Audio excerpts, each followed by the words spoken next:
السلام عليكم ورحمة الله وبركاته. وعليكم السلام ورحمة الله وبركاته. سي رمضان مبارك. رمضان مبارك يوم رمضان كريم. دران سفي مكان في عبد العزيز عمي عبدون انجاني دربا ردعنا دوار الديدتي لوشا دوار الديدتي اتيان سودان سكنتان الرا سكنتا اوبلين كينيا كريستانا harka galfachuu fakkeenyaaf gaafa taabotanii ayyaana ximqataa gaafa asin dabru ijoollee musliimotaa waan addaa agarsiisan. Waan addaa wanni isaan agarsiisan keessaa diinni kun akkamii diinni kun jechuun maali addiinu anna siyaa rasuulii sallallahu alaihi wasallam jeesanii san hojiidhaan agarsiisanii nuti.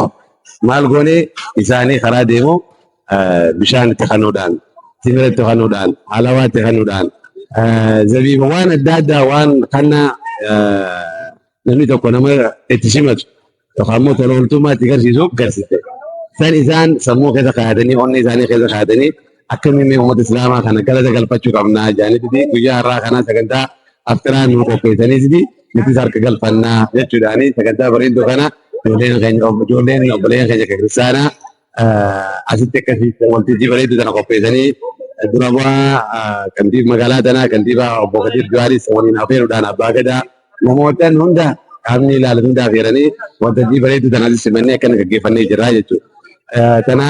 Kanatti aansee waan inni galateeffachuu baru kantiibaa magaalaa keenyaas waa illeen isaanii jiran waan addaa hojjechuu jiran dhugaa ani addatti isaan faarsu osoo hin taane waan zaahira jiru waaqee lafa jiru kanarraa maaliif qaama nageenyaati akkaataa isaan itti hojjetanii biyya tana tasgabbeessan qaama barnootaa hojii akkamitti tasgabbeessan qaama fayyaati hojii waan barbaachisu hunda seektara jiru hunda hojii akkamiin magaalaa tana duubara baadhatanii deemuu jiranii hojiidhaan agarsiisnee jirra. Wallaahi hedduu galateeffachuu kana jechuudha.